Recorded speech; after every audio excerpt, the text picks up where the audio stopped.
কিয়ামতের দিন কে সফল আর কে বিফল, এই ঘোষণা আল্লাহ রাব্বুল আলামিন দিয়ে দিবেন। কারণ কিয়ামতের দিনটা হলো দুনিয়ার আমলের প্রতিদান দিবস, ফলাফল দিবস। এই যে যারা কয়েকদিন আগে এসএসসি পরীক্ষা দিল, তাদেরও 1 মাস পরে রেজাল্ট দেওয়া হবে। আগে যারা পরীক্ষা দিত 3 মাস পরে রেজাল্ট দেওয়া হতো। তার মানে পরীক্ষা হয় আগে, পরীক্ষার ফলাফল দেওয়া হয় পরে। 3 মাস পর ফলাফল দেওয়া হবে। আল্লাহ তাআলাও কিয়ামতের দিন দুনিয়ার মধ্যে যে যেমন আমল করেছে তার ফলাফল দিবে। আল্লাহ তাআলা বলেন, ওয়া ইন্নামা তুওয়াফাউনা উজুরাকুম ইয়াউমাল কিয়ামাহ। আল্লাহ তাআলা বলেন, কিয়ামতের দিন প্রত্যেককে তার আমলের পরিপূর্ণ প্রতিদান দেওয়া হবে। দুনিয়াতে যে যেমন আমল করেছে, কিয়ামতের দিন তার আমলের প্রতিদান ফলাফল এমনটাই হবে। আর যে জাহান্নাম থেকে বেঁচে জান্নাতে যাবে, আল্লাহ তাআলা বলেন সেই মানুষটা সফল মানুষ হয়ে যাবে। এখন বুঝে থাকলে বলেন, পরীক্ষা আগে না ফলাফল আগে? পরীক্ষা আগে, ফলাফল হলো পরে। অনুরূপ ভাবে দুনিয়াটাও পরীক্ষার জায়গা। দুনিয়া হলো পরীক্ষার হল, কিয়ামতের দিন হবে ফলাফল। পরীক্ষার হলের সময়টা যেই ব্যক্তি কাজে লাগাবে, যেই ছাত্র কাজে লাগাবে, পরীক্ষার 3 মাস পর সে সফলতার মালা গলায় পরিধান করবে। কেউ যদি পরীক্ষার হলে সাদা খাতা জমা দেয়, কিছুই লেখে নাই, সাদা খাতা জমা দিয়া এইবার যদি সে বাড়িতে আইসা একেবারে বুজুর্গ হয়ে যায়, বুজুর্গ, নামাজ ছাড়ে না, নফল রোজা রাখা শুরু করেছে, সবার কাছে দোয়া চায়, তাবলিগে চলে গেল, বলেন তো সাদা খাতা জমা দেওয়ার কারণে এই ছেলেটা যতই আমল করুক স্বাভাবিক অবস্থা কি বলে? পাস না ফেল? কারণ পরীক্ষার সময় কাজ না কইরা এখন তুমি যতই দোয়া করো কাজ হবে না। অনুরূপ ভাবে দুনিয়ার মধ্যে থাকা অবস্থায় আমল নাই, নামাজ নাই, রোজা নাই, মরার পরে তোমার নামে যত খতম দেওয়া হোক না কেন মূলত কাজ হবে না। পরীক্ষার হলের সময় যেমন কাজে লাগাতে হবে, দুনিয়ার সময়টাও তেমন কাজে লাগানোর দরকার আছে না নাই? একটা ছেলে একটা সাবজেক্ট পড়ে 2 বছর, 2 বছর ইংরেজি পড়ার পরে পরীক্ষার হলে 3 ঘন্টা সময় পায়।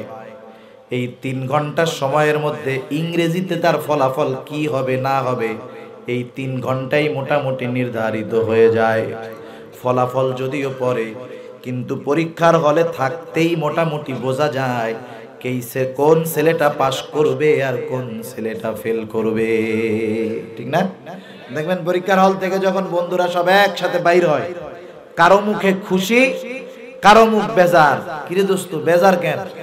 যার সহজ পড়ছে ওই তো কয় ভালোই তো, সহজ হয়েছে। আর ও কয় যে অবস্থা রে দোস্ত, যা লেখছি পাস তো বহুত দূর, ফেল করি কিনা সন্দেহ আছে। ও বুঝতে পারছে না আমার কাম সারা। 3 মাস পরে কি হবে মোটামুটি বুঝতে পারছে না। তাহলে দেখেন পরীক্ষার এই 3 ঘন্টার সময় যদিও কম, কিন্তু বলেন তো এই 3 ঘন্টা অল্প সময়ের দাম কম না বেশি? সময় কম, দাম বেশি। অনুরূপ ভাবে দুনিয়ার মধ্যে মূলত সময়টা কম, কিন্তু এই সময়টার দাম অনেক বেশি। দুনিয়া হলো একটা মঞ্জিল, একটা স্টেশন, একটা মঞ্জিল। আমাদের শেষ মঞ্জিল হলো জান্নাত। আল্লাহ তাআলা কবুল করুক, জোরে বলি আমিন। আমাদেরকে আল্লাহ তাআলা শেষ অবস্থান স্থল জানি জান্নাত নসিব করে।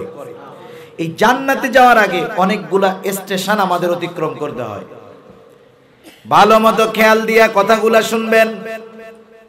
এখন আসি যেই মঞ্জিলে, সেই মঞ্জিলের নাম হলো দুনিয়া। জোরে বলেন কি? দুনিয়ায় আসার আগে আমরা যেই মঞ্জিলে ছিলাম সেটার নাম হলো আলমে আরওয়াহ, রূহের জগৎ।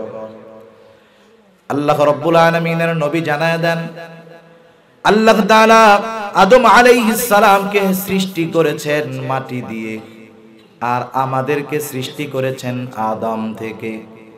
আর এক হাদিসের মধ্যে আল্লাহর নবী বলেন, দুনিয়াতে যত মানুষ আছে, যত মানুষ আসবে, যত মানুষ গেছে, আল্লাহ তাআলা সব মানুষের রূহ একত্রে এক সময় হযরত আদম আলাইহিস সালাতু ওয়াস সালামের পৃষ্ঠদেশ তথা পিঠ থেকে আল্লাহ বের করেছে। আমাদের সবার রূহ একত্রে সৃষ্টি করেছেন কে? আদম আলাইহিস সালামের পিঠ থেকে আল্লাহ একসাথে আমাদের সবার রূহ বের করেছেন।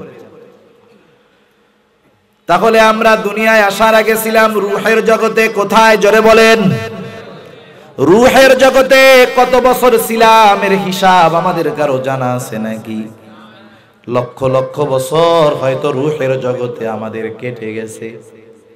এরপরে আল্লাহ রব্বুল আলামিন মা বাবার মাধ্যমে আমাদেরকে পাঠালেন দুনিয়ায়। আমি আপনি যখন মায়ের রেহেমের মধ্যে গেলাম, পিতার শুক্রকীট এক ফোঁটা তুচ্ছ গন্ধযুক্ত নাপাক পানি আল্লাহ তাআলা মায়ের রেহেমের মধ্যে পৌঁছায়া দিলেন। 120 দিনের প্রসেস। এক সময় এটা হলো রক্তপিণ্ড, একটা সময় হলো একটা মাংসের টুকরা। 120 দিন পর আল্লাহ তাআলার আদেশে দুইজন ফেরেশতা আমার আপনার রূহটাকে নিয়ে মায়ের পেটে আমি আপনি যে মৃত গোশতের টুকরা ছিলাম তার কাছে চলে গেল। আল্লাহ তাআলার আদেশে ওই মৃত মাংস টুকরার মধ্যে আল্লাহ তাআলার আদেশে ফেরেশতারা রূহ ফুঁকে দিল, প্রাণ দিয়ে দিল। একটু আগে যেই মাংসের টুকরার মধ্যে কোনো প্রাণ ছিল না, মৃত ছিল, আল্লাহর আদেশে রূহ যখন ওই মাংসের টুকরার মধ্যে ঢুকে গেল, এইবার ওইটা মানুষ হয়ে গেল, নড়াচড়া শুরু করলো। শুধু তাই না, ওই ফেরেশতারা আল্লাহ তাআলার আদেশে আইসা শুধু যে রূহ ফুঁকে দেয় তা নয়, ওই ব্যক্তি দুনিয়াতে কতদিন বাঁচবে এটাও ওই দিন তার নির্ধারিত হয়ে যায়।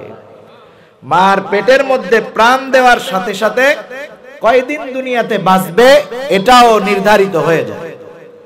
এই যে পানির বোতল, এই রকম যত বোতলজাত প্যাকেটজাত দ্রব্য বাজারে পাওয়া যায়, প্রত্যেকটা বোতল প্যাকেটের মধ্যে কয়েকটা জিনিস লেখা থাকে। একটা লেখা থাকে তার আইডি নাম্বার, যারে বলে ব্যাচ নাম্বার। আর একটা লেখা থাকে উৎপাদনের তারিখ, আর একটা লেখা থাকে মেয়াদ। একটা হলো ম্যানুফ্যাকচারিং ডেট, আর একটা হলো এক্সপায়ার ডেট। কোন দিন বানানো হলো, কোন দিন এইটার মেয়াদ শেষ হবে। বলেন তো, বোতল এবং প্যাকেটের গায়ে লেখা থাকে কি থাকে না? মানুষ সতর্ক, সবাই যায় বলে যে দেখো চিপস দিতেছো দেখা দিও যে ডেট আছে না নাই, জুস দিতেছো দেখা দিও জুসের মেয়াদ আছে না নাই। সাধারণ মানুষও দোকানদারকে বলে, যদিও বোতলের গায়ের মেয়াদটা দেখা যায়, কিন্তু আমার আপনার যেই মেয়াদ আল্লাহ লাগায় দিয়েছে সেই মেয়াদটা কখনো চোখে দেখা যায় না। প্রাণ দেওয়ার সাথে সাথে ওই রূহ মাংসের বডির মধ্যে, এই যে আমাকে ওই বডির মধ্যে কতদিন থাকবে ওই দিনই নির্ধারিত করা হয়ে গেছে। সুবহানাল্লাহ।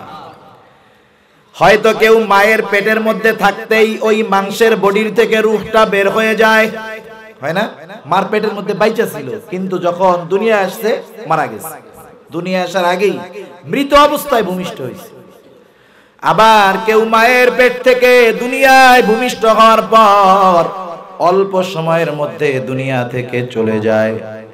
আবার কেউ 1 মাস 1 বছর 2 4 10 50 60 70 80 100 বছর বাঁচে, এমন লোকের সংখ্যা কম। দুনিয়ার মানুষের এভারেজ হায়াত বাংলাদেশের মানুষ 65 থেকে 70 বছর। আমার আপনার সাথে এক্সপায়ার ডেট লাগায় দেওয়া আছে। ওই মেয়াদ যখন শেষ হয়ে যায়, যত সুস্থ থাক দুনিয়াতে থাকতে পারে না। মেয়াদ যতক্ষণ শেষ না হয়, যত অসুস্থ হোক সে দুনিয়া থেকে বিদায় নেয় না। কত অসুস্থ মানুষ 30-40 বছর কেমোতে আছে। কেমো মানে হইলো ও মরতে খালি বাকি, কোনো সেন্স নাই, একবারে ক্ষীণভাবে শ্বাস প্রশ্বাস চালু আছে। এইরকম 20-25 বছরও কেমোতে থাইকা এক সময় আল্লাহ সুস্থ বানায় দিয়েছে। সুবহানাল্লাহ। হায়াত নাই, বাঁচতে পারে নাই, হায়াত আছে, তাই মৃত মনে করতেছি আমরা, ওই লোকটাও বাইচা আছে। যখন আমার আপনার সময়টা শেষ হয়ে যায়, মেয়াদটা শেষ হয়ে যায়, আল্লাহর পক্ষ থেকে মৃত্যুর ফেরেশতা নিযুক্ত করা আছে একেবারে যথা সময়ে, এক মুহূর্ত আগেও না, এক মুহূর্ত পরেও না। মালাকুল মউত আমার আপনার কাছে হাজির হয়ে যায়। কত সূক্ষ্ম নিপুণ ভাবে সে তার কাজটা সম্পাদন করে। আল্লাহ বলেন, ফাইদা জাআ আজালুহুম লা ইস্তাখিরুনা সাআতান ওয়ালা ইস্তাকদিমুন। আল্লাহ রাব্বুল আলামিন জানায় দেন, মৃত্যুর ব্যাপারে কারো বিলম্ব হবে না, আবার কারো ব্যাপারে দেরিও হবে না, আবার কারোটা আগেও হবে না। যথা সময় আমার আপনার মৃত্যু হয়ে যাবে। তার মানে মালাকুল মউত আমার আপনার এই বডির মধ্য থেকে রূহটাকে বের করে নিয়ে যাবে। এইবার আবার আপনার ব্যাপারে আমার আপনার এলাকার মাইকের মধ্যে ঘোষণা হবে, রাধানগরের আব্দুর রহিম আজ বিকাল 5 ঘটিকার সময় ইন্তেকাল করিয়াছে, তাই না? আগামী দিন সকাল 8টায় তার জানাজা হবে। আব্দুল করিমের ব্যাপারে বলা হলো, আব্দুল করিম ইন্তেকাল করিয়াছে। ইন্তেকাল শব্দটা হলো একটা আরবি শব্দ। ইন্তেকাল মানেই যে সব কিছু শেষ এমনটা নয়। ইন্তেকাল মানে হলো একটা শেষ হলো, নতুন আর একটা শুরু হয়ে গেল। কাল শব্দের অর্থ হলো স্থানান্তরিত হওয়া। মাঝে মধ্যে দেখবেন বাজারের মধ্যে দোকান পরিবর্তন হলে লেখা থাকে এরকম, স্থানান্তর হইছে অমুক জায়গায়, লেখা থাকে না? স্থানান্তর শব্দের অর্থ শেষ না, এক জায়গায় ছিল আর এক জায়গায় গেছে। তার মানে আব্দুল করিম ছিল দুনিয়ায়, গেছে আর একটা জগতে, যেটাকে স্বাভাবিক ভাষায় আমরা বলি কবর জগৎ। ওটা মূলত হলো আলমে বরজখ। এইবার দুনিয়ার জিন্দেগি থেকে সে চলে গেল। দুনিয়ার হায়াত হলো 60 বছর, 70 বছর, 80 বছর। এইবার আলমে বরজখে নতুন একটা যুগ, নতুন একটা জগৎ তার শুরু হয়ে গেল। দুনিয়ার মধ্যে যে যেমন আমল করেছে, আলমে বরজখে তার প্রতিদান হলো তেমন। দুনিয়ার মধ্যে যদি ঈমান আমল থাকে, আলমে বরজখটা হলো সুন্দর। দুনিয়ার মধ্যে যদি বেঈমান বদ আমল করে থাকে, আলমে বরজখটা হলো কষ্টের। কিন্তু আলমে বরজখ এটা এমন একটা জগৎ, যেই জগৎ লোকচক্ষুর অন্তরালের একটা জগৎ। যেমন অনেক কিছুই আছে দেখা যায় না, কিন্তু আমরা কিন্তু অবিশ্বাস করি না। অনেক কিছু আছে দেখি না, কিন্তু অবিশ্বাস করি না। আল্লাহ রাসূলের হাদিস, এই মাহফিলের মধ্যে শুধু আমরা না, নবীজির হাদিস প্রমাণ, এই মজলিসের চতুর্দিক দিয়ে আল্লাহর রহমতের ফেরেশতারা আছে। সুবহানাল্লাহ। অবিশ্বাস করার সুযোগ আছে? আছে, কিন্তু আমরা দেখতে পাই। আছে কিন্তু দেখি না বিধায় অবিশ্বাসও করি না। আলমে বরজখ হলো এমন একটা জগৎ, যেই জগৎটা লোকচক্ষুর অন্তরালের একটা জগৎ। মানুষ এই জগৎটাকে চোখে দেখে না। আলমে বরজখের বাসিন্দা হলো রূহের জগতে লক্ষ লক্ষ বছর পার হয়েছে, হিসাব নাই। দুনিয়ার জগতে 60-70 বছর। এই দুনিয়ার মঞ্জিল পাড়ি দিয়ে আলমে বরজখে গেল। বলেন তো, আলমে বরজখে কত বছর আমাদের থাকতে হবে? এর কোনো হিসাব আছে নাকি? যদিও অনেক সময় থাকতে হবে, কিন্তু ওই সময়টার একটা শেষ আছে। হয়তো লক্ষ লক্ষ বছর পার হয়ে যাবে। একদিন আল্লাহ তাআলার আদেশে ইসরাফিল আলাইহিস সালাম সিংহায় ফুৎকার দিবে। ইসরাফিল আলাইহিস সালাম আল্লাহর আদেশে সিংহায় ফুৎকার দিবে দুইটা। কয়টা? জোরে বলেন, কয়টা? দুইটা সিংহায় ফুৎকার দিবে। ইসরাফিল আলাইহিস সালাম কিন্তু সিংহার মধ্যে মুখ লাগায় রেডি আছে। আর আমরা তো মনে করতেছি কিয়ামত এখনো কত দেরি, কত বাকি। কিন্তু ইসরাফিল আলাইহিস সালাম সিংহায় ফুৎকার দেওয়ার জন্য প্রস্তুত। আল্লাহর নবী জানায় দিয়েছেন, অথচ আমরা মনে করি কত দেরি। আলমে বরজখের কালটা শেষ। এরপরে ইসরাফিল আলাইহিস সালাম সিংহায় ফুৎকার দিবে। আল্লাহ বলেন, ওয়ানুফিখা ফিস সূরি ফাসাইকা মান ফিস সামাওয়াতি ওয়া মান ফিল আরদ সুম্মা নুফিখা ফীহি উখরা ফাইযা হুম কিয়ামুন ইয়ানদুরুন। আল্লাহ রাব্বুল আলামিন বলেন ওয়া নুফিখা ফিস-সূর, এটা হলো প্রথম সিংহায় ফুৎকার। প্রথমবার যখন সিংহায় ফুৎকার দেওয়া হবে, আল্লাহ তাআলা বলেন ফাসাইকা মান ফিস সামাওয়াতি ওয়া মান ফিল আরদ, আসমান জমিন চূর্ণ বিচূর্ণ হয়ে যাবে। আল্লাহ তাআলা আরেক জায়গায় বলেন সব কিছু ধ্বংস হয়ে যাবে, একমাত্র যার অস্তিত্ব বাকি থাকবে, আওয়াজ দিয়া বলেন তিনি কে?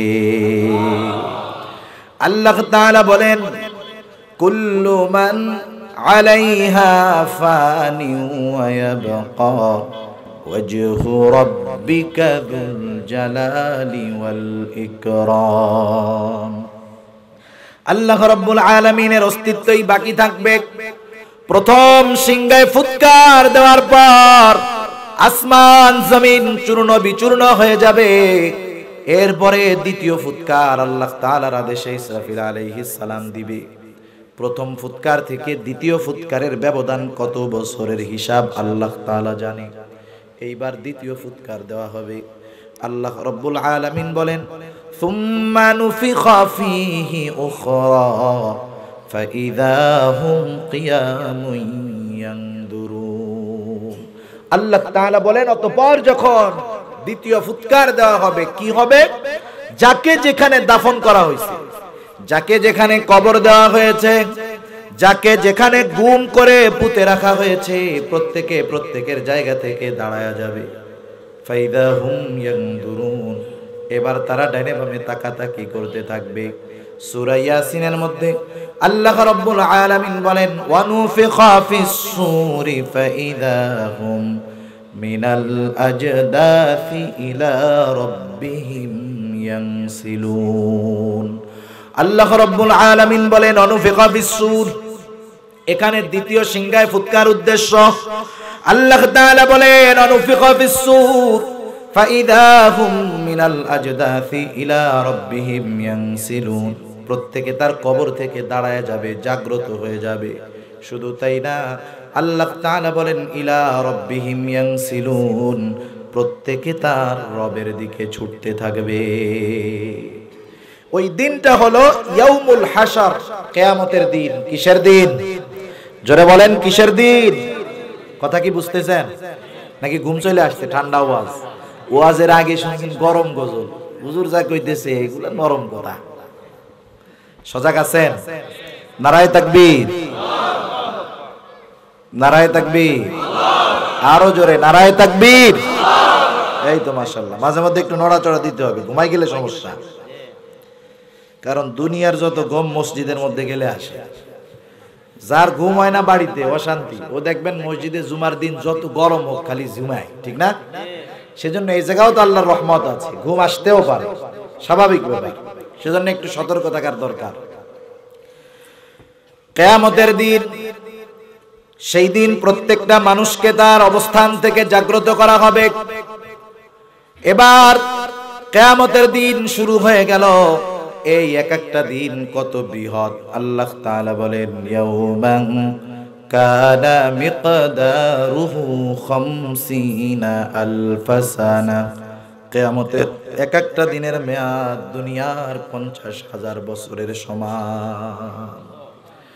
এক একটা দিনের মেয়াদ হবে দুনিয়ার 50,000 বছরের সমান। একটা সময় হিসাব নিকাশ বিচার আচার শেষ হয়ে যাবে। সারা দুনিয়ার মানুষ, যত মানুষ অতীতে গেছে, যারা আছে, কিয়ামত পর্যন্ত যত মানুষ আসবে, দুনিয়ায় যত দলে যত মতে ভাগ হোক না কেন, কিয়ামতের দিন দুইটা ভাগে ভাগ হবে। কয় ভাগে? জোরে বলেন কয় ভাগে? আল্লাহ তাআলা বলেন ফারিকুম ফিল জান্নাতি ওয়া ফারিকুম ফিস সাঈর। আল্লাহ তাআলা বলেন একটা দল হবে জান্নাতি আর একটা দল হবে জাহান্নামী। যারা জান্নাতি তারা অনন্তকাল জান্নাতে থাকবে, আর যারা জাহান্নামী তাদের মধ্যেও দুইটা দল হবে।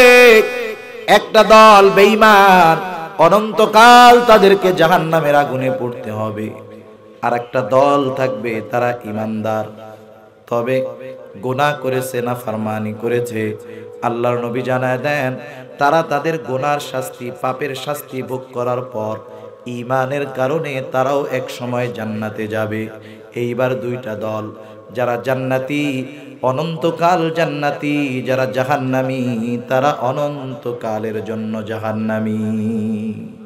এটা হলো লাস্ট স্টেশন, শেষ মঞ্জিল, শেষ অবস্থান স্থল, যেখানে অবস্থান শুরু হবে শেষ হবে না।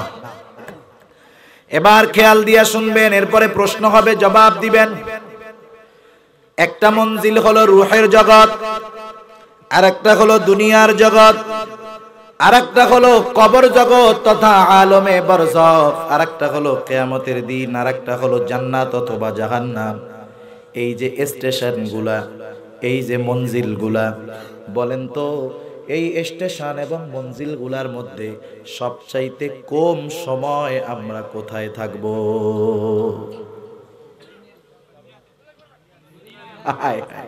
কাগজ করলাম, বুঝেন নাই কথা? কথা বুঝেন? আমি জিজ্ঞাসা করছি আপনাদের সবচাইতে কম সময় কোন জায়গায় থাকবে? এরা চিন্তা করছে হুজুর হাদিসে শুনছি মান সমাতা নাজা, যে চুপ থাকে নাজাত পায়, তাই আমরাও চুপ।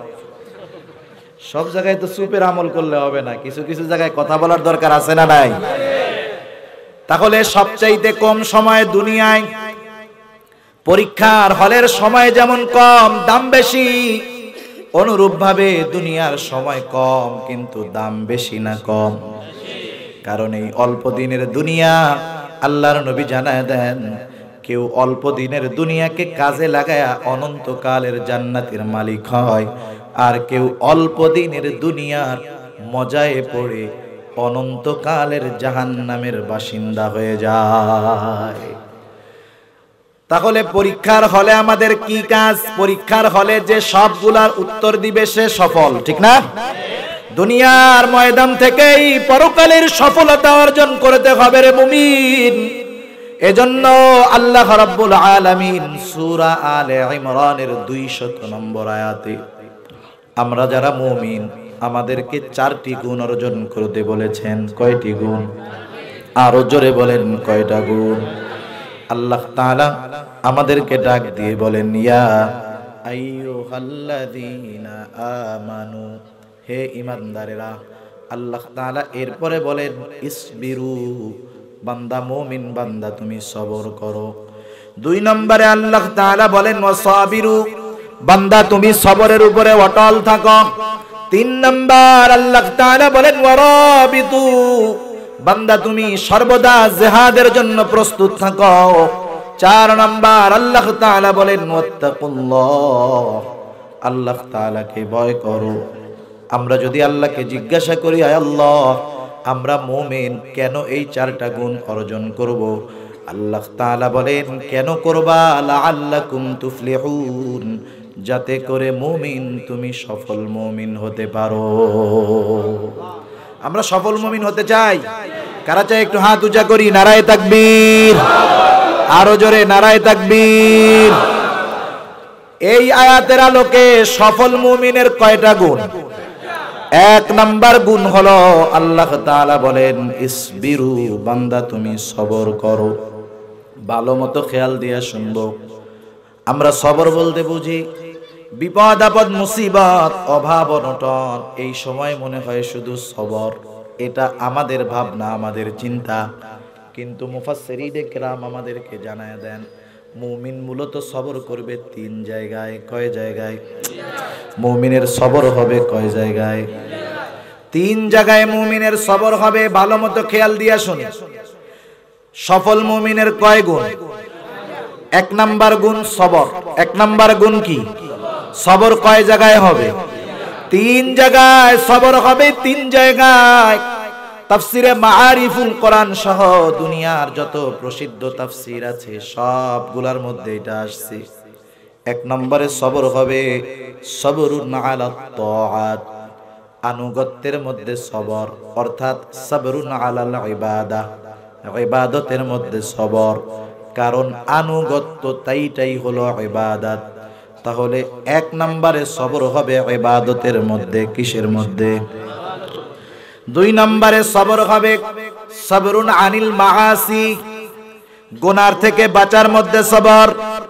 3 নম্বর সবর হবে সবরুন আলাল মাসায়েব, বিপদ আপদ মুসিবতের মধ্যে সবর। তাইলে সবর হবে কয় জায়গায়? জোরে বলেন কয় জায়গায়? 3 জায়গায় সবর হবে। 1 নম্বরে সবর হবে সবরুন আলাল ইবাদাহ, ইবাদতের মধ্যে সবর হবে। এখন কথা হলো ইবাদতের মধ্যে সবর এটা আবার কি জিনিস? খেয়াল দিয়া শুনতে হবে। দুনিয়াতে আমরা যত ইবাদত করি প্রত্যেকটা ইবাদতের মধ্যে সবর দরকার। কারণ বুজুর্গানে দিন বলেন সবরওয়ালা ইবাদত কোনটা? ওনারা বলেন যেই ইবাদত সুন্দর সেটাই হলো সবরওয়ালা ইবাদত। কারণ আল্লাহ তাআলা আমাদেরকে সৃষ্টি করেছেন তার ইবাদত করার জন্য। কার ইবাদত? আল্লাহ তাআলার ইবাদত করার জন্য আল্লাহ আমাদেরকে সৃষ্টি করেছেন। ইবাদত কত করতে হবে? আল্লাহ তাআলা এই প্রশ্নের জবাবে বলেন আল্লাযী খালাকাল মাউতা ওয়াল হায়াতা লিয়াবলুয়াকুম আইয়ুকুম আহসানু আমালা। আল্লাহ রাব্বুল আলামিন বলেন তিনি আল্লাহ কে? আল্লাযী খালাকাল মাউতা ওয়াল হায়া, যিনি মৃত্যু এবং জীবনকে সৃষ্টি করেছেন। কি জন্য সৃষ্টি করেছেন? তিনিই বলেন লিয়াবলুয়াকুম, সৃষ্টি করা হয়েছে তোমাদের পরীক্ষা করার জন্য। কিসের পরীক্ষা? আল্লাহ তাআলা বলেন পরীক্ষা হলো আইয়ুকুম আহসানু আমালা। আল্লাহ বলেন পরীক্ষা হলো তোমাদের কার আমল কত সুন্দর। কিসের পরীক্ষা? আমল বেশির পরীক্ষা না সুন্দরের পরীক্ষা? জোরে বলেন সুন্দরের পরীক্ষা। আল্লাহ তাআলা বলেন ইবাদত সুন্দর করো। বুজুর্গানে দিন বলেন যেই ইবাদত সুন্দর সেই ইবাদত হলো সবরওয়ালা ইবাদত। খেয়াল দিয়া শুনতে হবে সুন্দর কাকে বলে। আমরা সুন্দর বলি যেটা দেখলে আমাদের চোখের ভালো লাগে, ঠিক না? যেমন একটা মেয়ের চেহারা সুন্দর, সাদা চামড়া সাদা, আমরা এটারে বলি সুন্দর একটা মেয়ে। কিন্তু আমাদের সামনে যদি একটা আফ্রিকার মেয়ে আইনা দেওয়া হয় আমরা এটারে সুন্দর কমু? ওরে বলবে কি রে, এ দেখি কড়াইয়ের কালির চাইতেও কালা। তাহলে আমাদের চোখে যেটা ভালো লাগে আমরা সেটারে সুন্দর বলি। কিন্তু আল্লাহর কাছে কোনটা সুন্দর? আল্লাহ নবী আমাদেরকে জানায় দেন। নবী বলেন ইন্নাল্লাহা লা ইয়ানজুরু ইলা সুওয়ারিকুম ওয়ালাকিন ইয়ানজুরু ইলা কুলুবিকুম ওয়া নিয়াতিকুম। আল্লাহর নবী বলেন নিশ্চয়ই আল্লাহ তাআলা কারো সূরত দেখেন না। আল্লাহ দেখেন না কে সাদা কে শ্যামলা কে কালো। আল্লাহ দেখেন না কে কোন বংশের লোক। আল্লাহ দেখেন না কে উচ্চ শিক্ষিত আর কে মূর্খ। আল্লাহ তাআলা এগুলা দেখেন না। আল্লাহ কি দেখে? নবীজি আমার বলেন ওয়ালাকিন ইয়ানজুরু ইলা কুলুবিকুম ওয়া নিয়াতিকুম। নিশ্চয়ই আল্লাহ তাআলা যা দেখেন তা হলো অন্তর এবং কার নিয়তটা কেমন। নিয়ত কেমন এটা আল্লাহ দেখে। তাইলে বলেন নিয়ত কি চোখে দেখা যায়? নিয়ত কোন জায়গায় থাকে? অন্তরের মধ্যে থাকে নিয়ত। তার মানে নবীজি বোঝাতে চাইলেন যার নিয়ত সুন্দর সেই আল্লাহর কাছে সুন্দর, যার অন্তর সুন্দর সেই আল্লাহর কাছে সুন্দর। এজন্য বুজুর্গানে দিন আমাদেরকে তাজকিয়ায়ে নফসের কথা বলেন, আত্মশুদ্ধির কথা বলেন। যার আত্মশুদ্ধ হয়ে যায় ওই লোকটা যত কালো হোক যত নিচু বংশের হোক তা আল্লাহ তাআলার কাছে সে দামি হয়ে যায়। তাহলে অন্তরের সুন্দর হলো আসল সুন্দর, ঠিক না? এবার খেয়াল রাখেন তাইলে ইবাদত সুন্দর হবে কেমনে?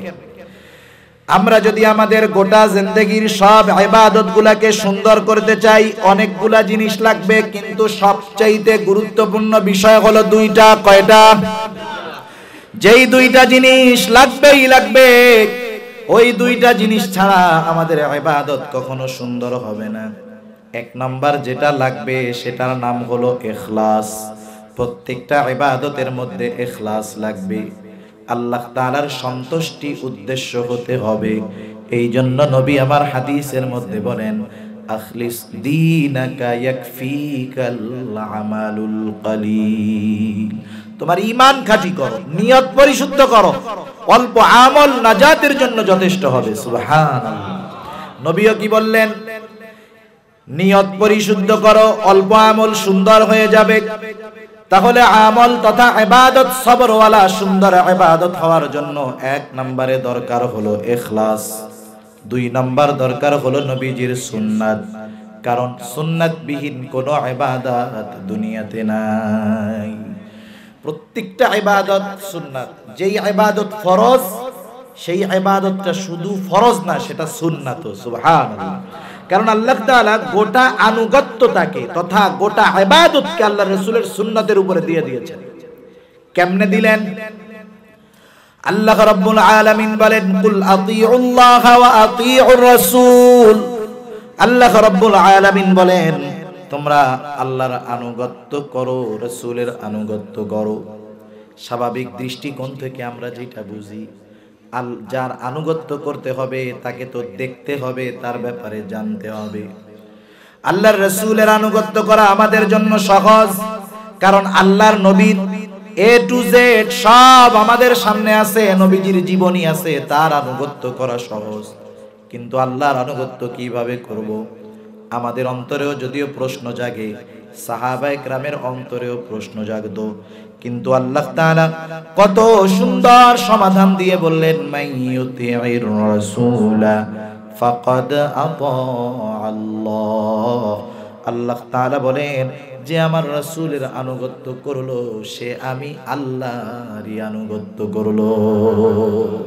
তাহলে দেখেন আল্লাহ তাআলা তার আনুগত্যকে বলেছেন রাসূলের আনুগত্য করার জন্য। আল্লাহর রাসূলের আনুগত্য করলো মানে আমি আল্লাহর আনুগত্য করলো। সুবহানাল্লাহ। এখন আসেন খেয়াল দিয়া শুনি, সুন্নাত কাকে বলে? আমরা সচরাচর সুন্নাত বলতে বুঝি এগুলা হলো এমন একটা ইবাদত যা করলে সওয়াব, না করলে গুনাহ নাই। এই জন্য অনেক যুবক আছে টুপি মাথায় দেয় না। কি রে, টুপি মাথায় দেস না কে? বলে না দিলে গুনাহ নাই। এই মনে করে দিলে সওয়াব আছে, না দিলে কি নাই? গুনাহ নাই। মূলত সব সুন্নাত এরকম না। কিছু সুন্নাত আছে ফরজ, কিছু সুন্নাত কি ফরজ। যেমন ঈমানের পরে সবচাইতে গুরুত্বপূর্ণ ইবাদত হলো নামাজ। কত গুরুত্বপূর্ণ একটা ইবাদত! আল্লাহর নবী বলেন, আউয়ালু মা ইউহাসাবু বিহিল আবদু ইয়াউমাল কিয়ামাতিস সালাহ। নবীজি আমার বলেন, কিয়ামতের দিন সর্বপ্রথম অন্য কোনো কিছুর হিসাব হবে না, নামাজের হিসাব হবে। আর এক হাদিসে নবী জানায় দেন, যার নামাজের হিসাবটা সহজ হয়ে যাবে, বাকি হিসাবগুলা তার জন্য যিনি সহজ করে দিবেন তিনি কে? আল্লাহর রাসূল আর হাদিসের মধ্যে বলেন, as-সালাতু ইমাদুদ্দিন, মান আকামাস সালাতা ফাকাদ আকামাদ-দ্বীন। নামাজ হলো দ্বীনের স্তম্ভ। যে নামাজ কায়েম করলো সে দ্বীন কায়েম করলো, দ্বীন প্রতিষ্ঠা করলো। ওমান তারাকাহা ফাকাদ হাদামাদ-দ্বীন। যে নামাজ ছেড়ে দিল সে দ্বীন ধ্বংস করলো। একজন বেনামাজি সে শুধু নামাজ না পড়ার কারণে গুনাহগার নয়। এই হাদিসের আলোকে দ্বীনের ক্ষতি যারা করে বেনামাজি তাদের মধ্যে একজন, ঠিক কি না? এরপরে নবী আর হাদিসের মধ্যে বলেন, বাইনাল আবদি ওয়া বাইনাল কুফরি তারকুস সালাহ। কাফের এবং মুমিনের মধ্যে পার্থক্যকারী ইবাদত হলো নামাজ। কত গুরুত্বপূর্ণ একটা ইবাদত নামাজ, এটা হলো ফরজ। এটা কি? আমাদেরকে এই নামাজ যে ফরজ জানায় দিয়েছে কে? আল্লাহ তাআলা জানিয়েছেন নামাজ হলো ফরজ। কোরআনুল কারীমে আল্লাহ তাআলা 82 জায়গায় নামাজের কথা উল্লেখ করেছেন। কত গুরুত্বপূর্ণ একটা ইবাদত। কিন্তু বলেন তো, কোরআনে জানলাম নামাজটা ফরজ, কিন্তু নামাজ কিভাবে পড়বো সেটা কি কোরআন থেকে জানছি নাকি? সেটা কোরআনে জানতে পারি নাই। তাহলে নামাজ ফরজ করেছেন আল্লাহ, আর নামাজ কিভাবে পড়তে হবে শিখায় দিয়েছেন মুহাম্মাদুর রাসূলুল্লাহ তাহলে আমরা যেই পদ্ধতিতে নামাজ পড়ি এটা কার পদ্ধতি? নবীজির পদ্ধতি। কার পদ্ধতি? জোরে বলেন কার?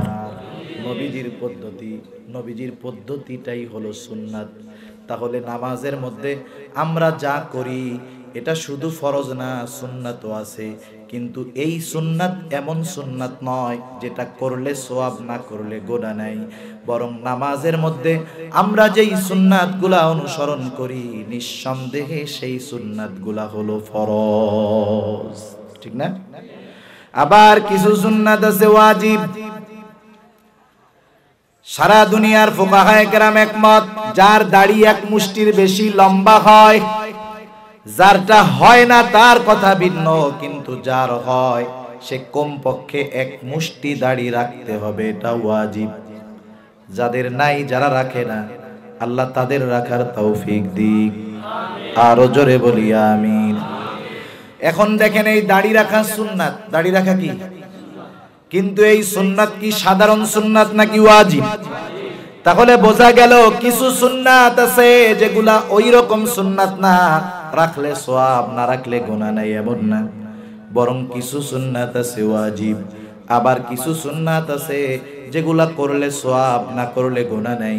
আবার কিছু সুন্নাতের পাওয়ার তো এমন, দুনিয়ার কাজের সাথে লাগায় দিলে ওই কাজটাও ইবাদত বলে গণ্য হয়ে যায়।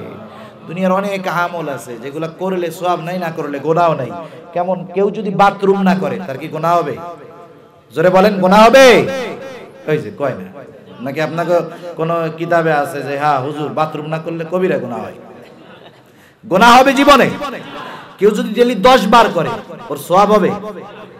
কিন্তু দেখেন, চিন্তা করেন, শুধু নিয়ত আর পদ্ধতি, এই দুইটা জিনিস যদি পরিবর্তন করি বাথরুম করাটাও ইবাদত হয়ে যায়। সুবহানাল্লাহ।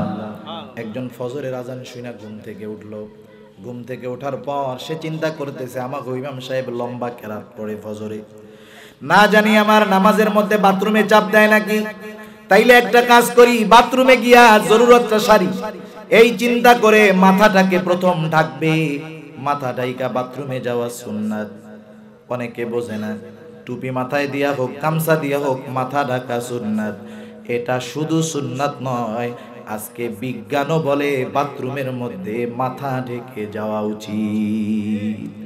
বিজ্ঞান বলছে এই জন্য যদি কেউ আমল করে সওয়াব নাই, কিন্তু নবী বলছে এটা মনে করে যদি কেউ আমল করে সওয়াব আছে, আর যে লাভ আছে তাও আছে।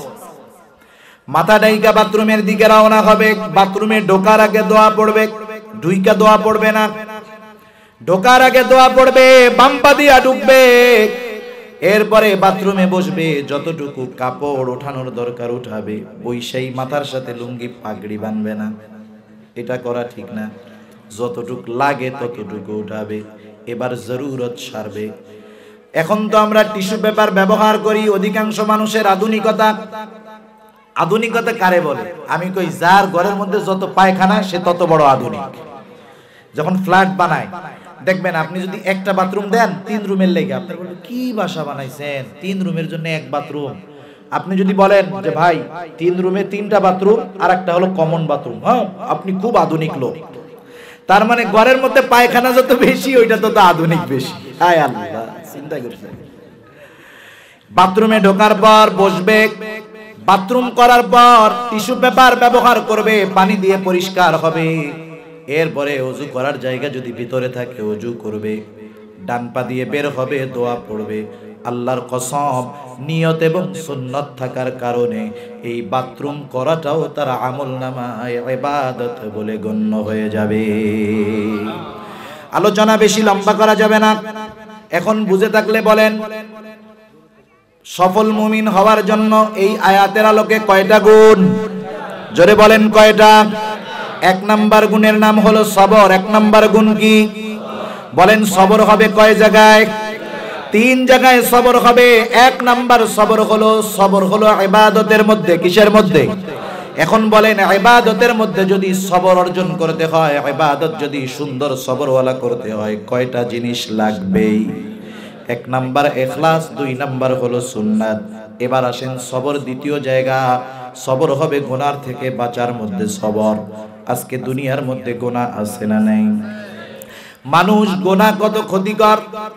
গুনাহ করতে করতে মানুষ নৈতিকতাকে বিসর্জন দিয়ে, মনুষ্যত্বকে বিসর্জন দিয়ে, পশুত্বকে পেছনে ফেলে এমনও কাজ করে কল্পনাও করা যায় না।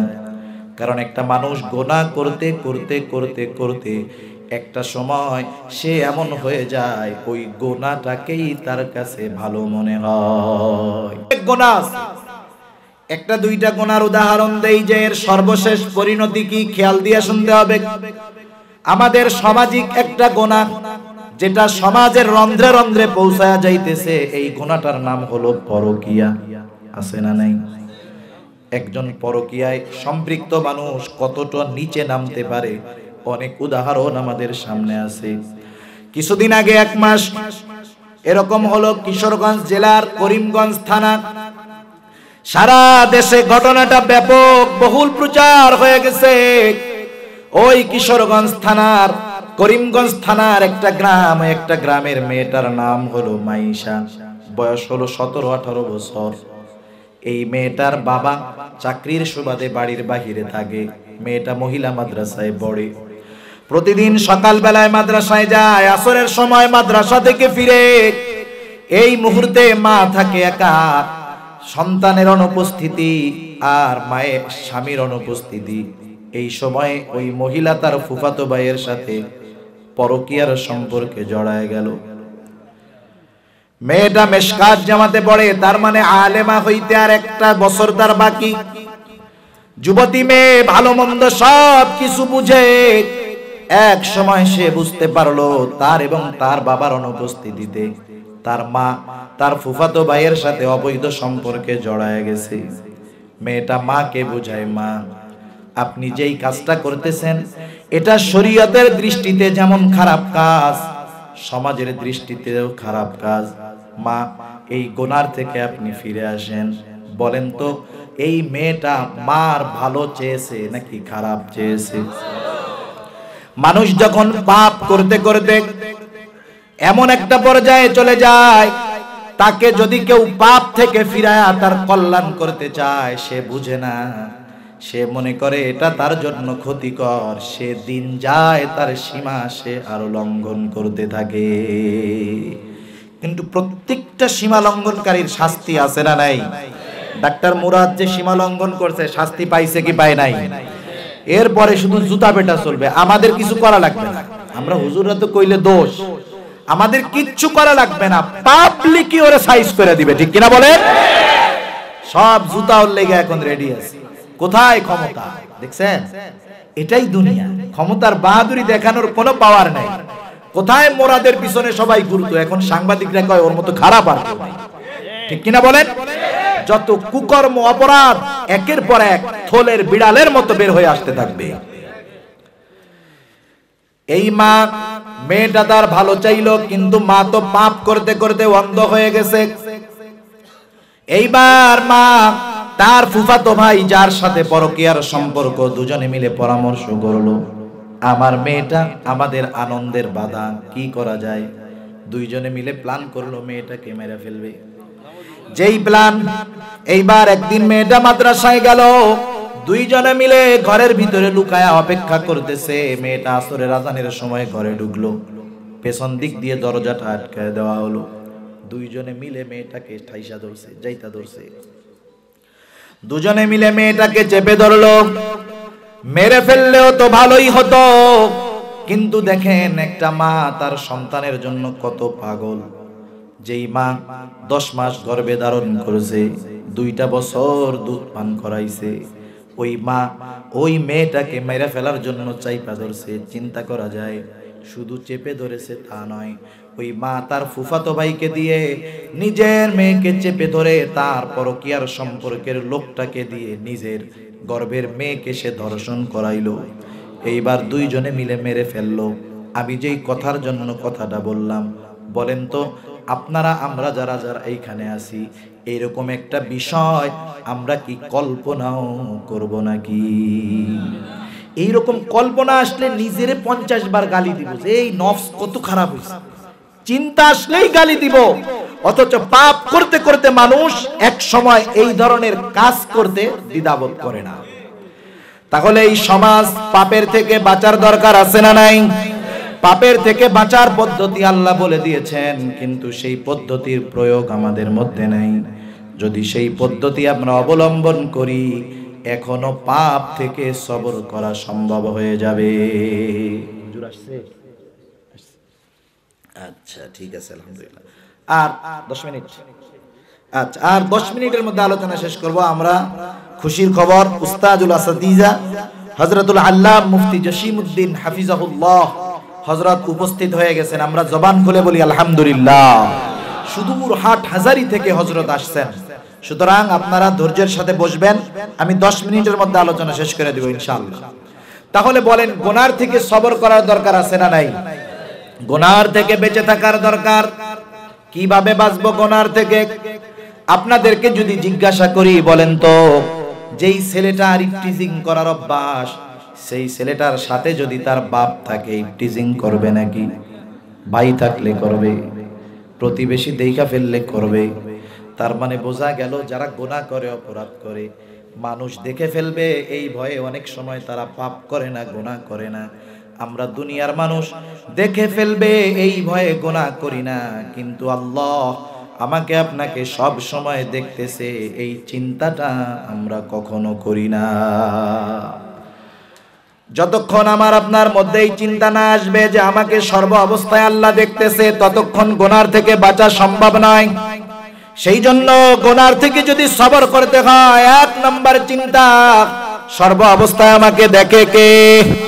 শুধু তাই না, আমার সাথে সর্বদা আল্লাহর নিয়োগপ্রাপ্ত 3 জন ফেরেশতা আছে। কয়জন?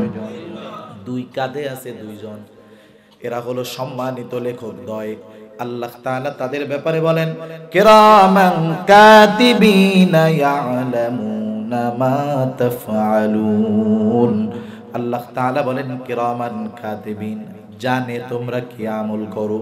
শুধু তাই না, আরেকজন ফেরেশতা আল্লাহ তাআলা নিযুক্ত করে রাখছেন। আল্লাহ বলেন, মা ইয়ালফিযু মিন কওলিন ইল্লা লাদাইহি রাকীবুন আতীদ। আল্লাহ রাব্বুল আলামিন বলেন, আমরা যা মুখ দিয়ে নিক্ষেপ করি, যেই শব্দটা উচ্চারণ করি, সদা তৎপর একজন ফেরেশতা সাথে সাথে আমাদের কথাগুলোকে রেকর্ড করে নেয়। সুবহানাল্লাহ। গোটা জিন্দেগিতে যত কথা বলছি, রেকর্ড আছে না নাই? জোরে বলেন, আছে না নাই? এই 3 জন ফেরেশতা হলো এমন ফেরেশতা যারা কখনো আমাদের থেকে একটা মুহূর্তের জন্য আলাদা হয় না। যে চুরি করতে যায়, এই 3 ফেরেশতা থাকে কি থাকে না? যে ধরনের গুনাহ করতে যায়, 3 জন থাকে। এক হুজুর ওয়াজ করছে, বুঝছেন, ওয়াজ কইরা ওয়াজটার ব্যাখ্যা দেয় নাই। হুজুর স্বাভাবিকভাবে বলছে যে, দেখো, যার ঘরের মধ্যে কুত্তার বাচ্চা থাকবে, মানে কুকুরের বাচ্চা থাকবে, ওই ঘরের মধ্যে ফেরেশতা ঢুকবে না। ও পাবলিক তো সারা জীবন পাপ করছে, বুড়া হইছে, মরার ভয়। এখন চিন্তা করি, হুজুর যে ওয়াজ করলো, কি করা যায়? মরতে তো হবে। ও চিন্তা ভাবনা কইরা কুকুরের বাচ্চা একটা সবসময় কোলের মধ্যে রাখে। এখন বলেন তো, যতই কুকুরের বাচ্চা সাথে থাক, ওর সময় যখন শেষ হবে, মালাকুল মউত আসবে কি আসবে না? কিছু ফেরেশতা আছে কিছু জায়গায় যায় না, কিন্তু কিছু ফেরেশতা কখনো আলাদা হয় না। যখন কেউ জিনা করে, এই 3 জন ফেরেশতা থাকে, যা বলে যা করে সব এই 3 জন ফেরেশতা জানে। শুধু তাই না, আমি যেই হাত দিয়ে পাপ করি, কিয়ামতের ময়দানে এই হাত আমার পাপের ব্যাপারে আল্লাহর কাছে বলবে। যেই পা দিয়ে পাপ করি, এই পা আল্লাহর কাছে বলে দিবে। যেই চোখ দিয়ে আমি আপনি পাপ করি, কান দিয়ে পাপ শুনি, এরা সব আল্লাহর কাছে বলে দিবে। প্রত্যেকটার কোরআনের আয়াত আছে, কোনো সন্দেহ নেই। এখন গুনার থেকে বাঁচবো কেমনে? বর্তমান দুনিয়ায় গুনার সবচাইতে বড় মাধ্যম যেটা, সেটার নাম হলো মোবাইল। ঠিক আসতে জোরে বলেন, ঠিক কিনা? মোবাইল তো এমন এক গুনাহ, গুড়া আর বুড়া নাই, সবাই এই গুনার মধ্যে ফেলায়া দিছে। এখন যুবক ভাই, মোবাইলের গুনাহ বড় একটা গুনাহ। এখন এই গুনার থেকে বাঁচবো কেমনে? আমার চিন্তাই আমাকে গুনার থেকে বাঁচাতে পারে। মনে করেন একটা ছেলে রুমের মধ্যে একা একা বইসা ইউটিউবের মধ্যে একজন যুবতীর নাচ দেখতেছে, বলেন তো ওই মুহূর্তে যদি তার আব্বা ঘরে ঢুকে, ও কি আব্বারে বলবে যে আব্বা আসো দুই বাপ বেটা একসাথে দেখি? এইয়া কবে?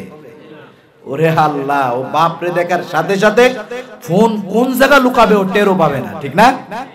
এই যে গুনাহ করতেছিল, গুনাহ দেখা বাদ দিল যে বাপ দেখবে এই ভয়ে, ঠিক না? ওর বাপ দেখে, আল্লাহ দেখে না? ওর বাবা দেখে, আল্লাহ দেখে না? আল্লাহ তাআলা দেখে। তাইলে এক নাম্বার গুনার থেকে বাঁচার জন্য যেই পদ্ধতি, গুনাহ করার সময় চিন্তা করতে হবে এই গুনাহ আমি একা করি না, একা দেখি না, একা শুনি না, আমার এই গুনাহগুলো যিনি দেখেন, যিনি শোনেন, তিনি কে? এটা এক নাম্বার চিন্তা। দুই নাম্বার, 2-3 জন ফেরেশতা আমার সাথে আছে, তারা আমার গুনাহগুলা দেখতেছে, আমলনামায় লিখতেছে। শুধু তাই না, যেই হাত দিয়ে আমি মোবাইল চালাই, এই হাত আমার বিরুদ্ধে আল্লাহর কাছে বলে দিবে। যেই কান দিয়ে আমি গান শুনতেছি, খারাপ কথা শুনতেছি, কান বলে দিবে। যেই চোখে মজা দেওয়ার জন্য অশ্লীল ভিডিও দেখতেছি, এই চোখ আল্লাহর কাছে বলে দিবে। আল্লাহর কসম, বুজুর্গানে দিন বলেন, প্রত্যেকটা গুনার সময় যদি আল্লাহর বান্দারা এই বিষয়গুলা সামনে আনতে থাকে, 1 দিন 2 দিন 3 দিন, একটা সময় আসবে হাতে মোবাইল থাকবে, কিন্তু এই মোবাইলের দ্বারা তার গুনাহ হবে না। গুনার থেকে সবর করার দরকার আছে না নাই? পদ্ধতি হলো এইটা। এবার 3য় নম্বরের সবর, সবর হলো সবরুন আলাল মাসায়েব, বিপদ আপদ মুসিবতের মধ্যে সবর। বিপদ আপদ মুসিবত আল্লাহ তাআলা দিবেন, পরীক্ষা নিবেন, এটা আল্লাহ তাআলার ওয়াদা। আল্লাহ তাআলা বলেন, ওয়ালা নাবলুওয়ান্নাকুম বিশাইইম মিনাল খাউফি ওয়াল জু'i ওয়া নাকসিম মিনাল আমওয়ালি ওয়াল আনফুসি ওয়াস সামারাত ওয়া বাশশিরিস সাবিরিন। আল্লাহ রাব্বুল আলামিন বলেন, আমি অবশ্যই পরীক্ষা নিব। মুমিনের ঈমানের পরীক্ষা নেওয়া হবে। ছাত্র যত ভালো হোক, ওই ছাত্রের যদি পরীক্ষা না নেওয়া হয়, পরীক্ষা যদি না দেয়, ছাত্রের মেধার কোনো মূল্যায়ন হয় না। এই জন্য মুমিনের ঈমানের পরীক্ষা আল্লাহ তাআলা নিবেন। পরীক্ষাগুলা কোন কোন মাধ্যমে হতে পারে? আল্লাহ তাআলা বলেন, বিশাইইম মিনাল খাউফ, ভয়ের মাধ্যমে হতে পারে। ওয়াল জু', ক্ষুধা অর্থাৎ অভাব দারিদ্রতার মাধ্যমে হতে পারে। ওয়া নাকসিম মিনাল আমওয়াল, মালের লসের মাধ্যমে হতে পারে। ওয়াল আনফুস, জানের ক্ষতির মাধ্যমে হতে পারে। ওয়াস সামারাত, ফসলের ক্ষতির মাধ্যমে হতে পারে। এই যে বৃষ্টি হলো, সারা বাংলাদেশে লক্ষ লক্ষ কৃষকের ফসলের ক্ষতি হলো, বলেন তো এই বৃষ্টিটা দিয়েছে কে? আল্লাহর উপরে কি রাগ হওয়া যাবে নাকি? যারা আল্লাহর উপরে রাগ হবে না, বিপদ আপদ মুসিবতে সবরের মধ্যে থাকবে, আল্লাহ তাআলা বলেন, বাশশিরিস সাবিরিন, হাবিব আপনি তাদেরকে সুসংবাদ জানায়া দেন, সবের মুমিনদেরকে সুসংবাদ জানায়া দেন। কিসের সুসংবাদ?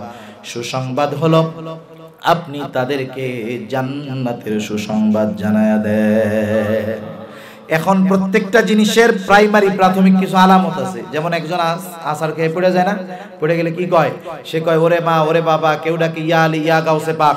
কিন্তু মুমিন বান্দা, যার অন্তরে যেইটা সবচেয়ে কাছে, বিপদে পড়লে সে সেটারে আগে ডাকে। কেউ আসার খেয়ে বলে ওরে আল্লাহ, ঠিক না? ছোট বাচ্চা আপনি নিয়ে যাবেন, কান্না শুরু করবে, যত আদর করেন, প্রথম ডাকে কাকে? মাকে ডাকে। কেন? মা হলো তার হৃদয়ের সবচাইতে কাছে। মুমিন যখন বিপদে পড়ে সর্বপ্রথম কাকে ডাকে? আল্লাহ তাআলা বলেন, বাশশিরিস সাবিরিন, সুসংবাদ জানায়া দেন ওই সমস্ত সাবেরদের। তারা কারা? আল্লাযীনা ইযা আসাবাতহুম মুসিবা ক্বালু ইন্না লিল্লাহি ওয়া ইন্না ইলাইহি রাজিউন। আল্লাহ তাআলা বলেন, তারা যখন বিপদ আপদ মুসিবতে পতিত হয়, তারা কি করে? তারা হতাশ হয় না, অবৈধ পথ অবলম্বন করে না। বিপদের খবর আসার সাথে সাথে, বিপদ আসার সাথে সাথে তারা বলে, ইন্না লিল্লাহি ওয়া ইন্না ইলাইহি রাজিউন। তারা বলে, নিশ্চয়ই আমরা আল্লাহর জন্যই, নিশ্চয়ই আমরা আল্লাহর কাছেই আবার ফিরে যাব। আল্লাহ নবী একটা দোয়া শিখিয়ে দিয়েছেন। নবী বলেন, যখন কেউ কোনো বিপদ আপদ মুসিবতে পড়বে, সহিহ মুসলিমের হাদিস, আল্লাহ নবী বলেন, সে বলবে ইন্না লিল্লাহি ওয়া ইন্না ইলাইহি রাজিউন। এই দোয়ার প্রথম অংশ আল্লাহ শিখাইয়া দিয়েছে। দ্বিতীয় অংশ আল্লাহ নবী বলতেছেন আল্লাহুম্মা আজুরনি ফি মুসিবাতি ওয়া আখলিফ লি খায়রাম মিনহা। এই দোয়াটা যে পড়বে, নবী আমার বলেন, বিপদের মাধ্যমে সে যা হারাবে আল্লাহ তাআলা তার চাইতে উত্তমটা তাকে দান করবে। সুবহানাল্লাহ। আর এক হাদিসের মধ্যে আসছে সবর হলো বিপদের প্রথমে। বিপদের প্রথমে, বিপদ পড়তে পড়তে শেষে যায় সবর করলে হবে না। যেমন একটা বিষয় বলি, আমরা রাস্তায় হাঁটতে গেছি, 500 টাকা পকেট থেকে পড়ে গেছে, 15 বার টহল দেওয়ার পরে 500 টাকা না পাইয়া তখন আমি কি বলতেছি, আল্লাহ জান এটা আমি দান করে দিলাম, এ দানের কোনো দাম নাই, শুরুতে করে দিলে কাম হইতো। তা যাই হোক, সবর হলো বিপদের প্রথমে। যখন এই দোয়াটা পড়বে, বিপদের খবর আসার সাথে সাথে আল্লাহর পক্ষ থেকে, আল্লাহর নবীর পক্ষ থেকে ঘোষণা যে তারা যা হারাইছে তার চাইতে উত্তমটা তাকে যিনি দিবেন তিনি কে। সেজন্য সবর কয় জায়গায় হবে? 3 জায়গায়। আল্লাহ তাআলা আমাদের 3 জায়গায় সবর করার তৌফিক দান করুন। আলহামদুলিল্লাহ, হুজুর চলে আসছে। হ্যাঁ, এই যে সুন্দর আয়োজন, আজকে তো আমরা তো ভয় পেয়ে গেছিলাম যে একের বৃষ্টি হইতেছে। স্বাভাবিক চিন্তা আসে, এতদিনের পরিশ্রম, এত সুন্দর আয়োজন ব্যবস্থাপনা করার পরেও বৃষ্টির